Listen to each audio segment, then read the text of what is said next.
Hello, this is my review of the Victorinox Swiss Card. As you can see, I have two of these tools here. The reason I have two is because this is the one I use, and I wanted to show you this one, but the piece is broken off. I'll explain that in a minute. But this is what it's supposed to look like when you get it new. Of course, colors vary. You can see these are two different colors, a dark gray and a lighter gray, more towards a white. This was has someone's advertising on it, so obviously a company had had a contract of some kind with Victorinox to make a bunch of these, maybe as an office gift or something like that. But anyway, I wanted to show you this one because I wanted to show you how this tool looks, if you were to get it brand new. There's a piece here that slides, okay? It kind of pops open and slides over, and that exposes your scissors, okay? Nice flat piece, but then when you slide that, you have your scissor area where you can pull your scissors out. Now, this piece, not only is it very, very thin, but there's an extremely small contact point. This is only connected, as you can see on this one where it broke off, it's only connected right on the edge here, at the edge. That very small circle, and it kind of pivots, okay, and slides around in that pivot.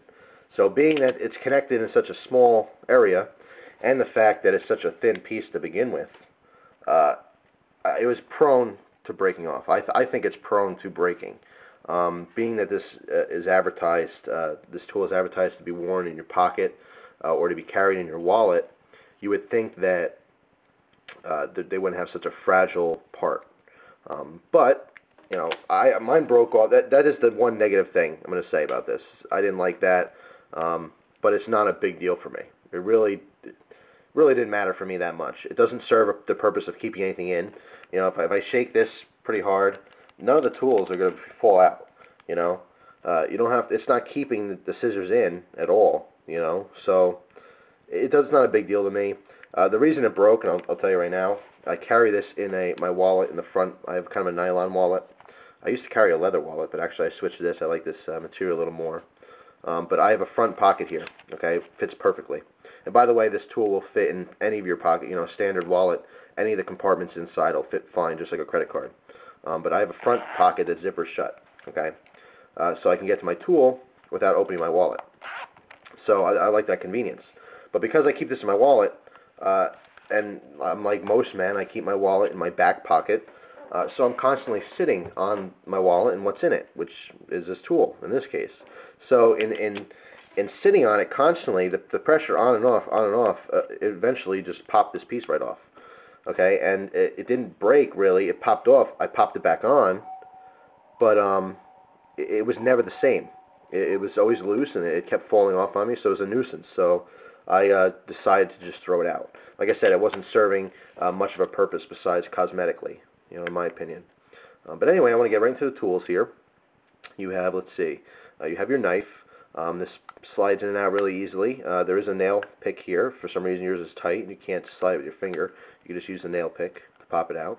But I find that this slides pretty easily in and out. But it's secure in. I don't know if you can hear that. It's kind of a click. But anyway, you have your standard small knife, Victorinox style blade. What they usually use in their knives.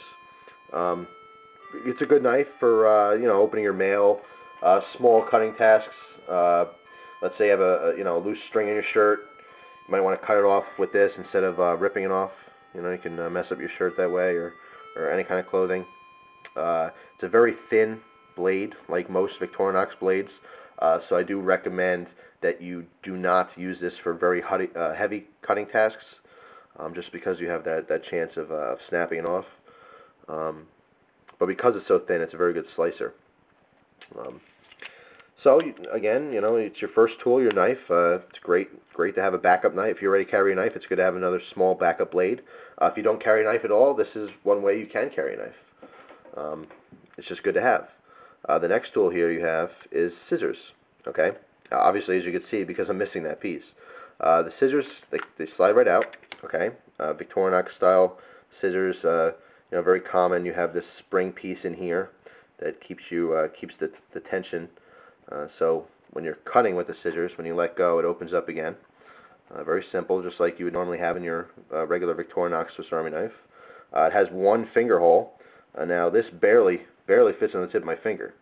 Now you might be saying, well, maybe you just have really fat fingers. Well, I kind of do. I don't wear rings, but I have got my ring size before, and my ring size is, I think, a 13 or a 14. So keep that in mind. That gives you maybe perspective in my hands. Also, they look pretty massive because I'm I'm kind of close to the table here, so I don't have like, you know, mutated hands or anything.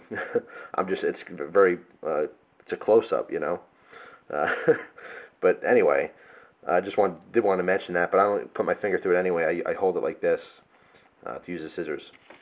What's nice about this tool is that it has an embossing. It's embossed on the plastic itself to show how the scissors go in. They only go in one way, okay, with the loop on top and the straight part on the bottom, okay, and they click in. If you happen to put this in the wrong way, you know, it's not gonna be the end of the world, but it's not gonna go in all the way. It's gonna stop here. Don't try to jam it in, okay? Obviously, you're gonna break the plastic. Something's gonna go wrong. They do have the kind of embossed picture here to show you that the right way to put them in. So really good to have scissors. They're come in handy. Flipping the tool over, the top here, as you can see, exposed because that piece is missing again. I have a ballpoint pen. This comes in, you know, very handy. I probably use this the most in this tool. I keep paper in my wallets and my index cards. It's not the most comfortable pen to obviously use because of the size. It's basically like just the ink insert, but it's very handy. Like I said, I use this probably the most in this tool. If I need to jot a note down, I don't have my bag with me or by me. I just reach my wallet and I have pen and paper. The next tool here is a pair of tweezers. Okay. Sometimes when I'm using these tweezers for like tick removal or something, I will sterilize them. So you can see the tip of mine are black or blackened because I hit it with a lighter just to sterilize them. The next tool here is a reusable plastic toothpick, again seen in most Victorinox knives. I don't necessarily use this as a toothpick. I use this mostly to clean my knives out. I use it kind of like a tool like that. For toothpicks, I use regular throwaway wooden toothpicks.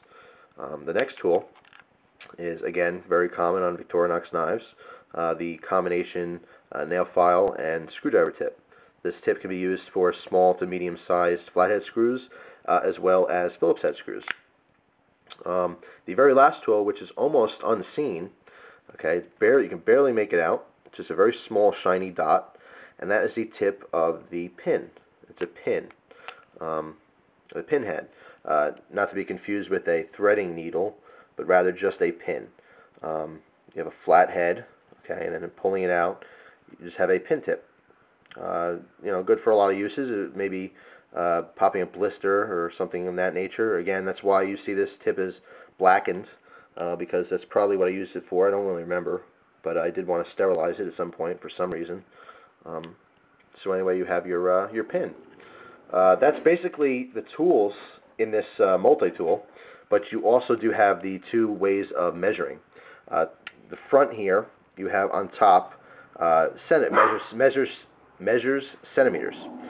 You have from the left here 0 to 7.5 centimeters. Okay, in flipping it over, you have inches, which is 1 inch to the left, all the way to exactly 3 inches. So you do have two methods of measuring small things, which is, you know, kind of handy. I give this tool probably a 10 out of 10, even with the drawback of that piece being so fragile and breaking off. Even though if it breaks on you, I don't see it as being a functional piece. It doesn't serve you know, a huge purpose, so it's not a big deal for me. I love this tool. It's very good to have on me all the time, to know that I have this in my wallet. They come in a variety of colors, and newer ones have the translucent colors, and they have some of them have a slightly different design. They have another tool hidden in here. I believe one of them has a separate tool, like a multi-function piece, but it doesn't have the scissors, so you got to see what kind of model you're getting. But they do come in a variety of colors, and like I said, some of the newer ones have the translucent colors, which is pretty cool. So that's about it. That's my review. And again, I would recommend this. This is probably, really, again, depends on where you're purchasing it from, but it's about a $10 tool. I've seen them as cheap as $7 and as expensive as $20. I happen to get these used in an eBay auction. But once again, thank you very much for your time, and I hope you enjoyed the video.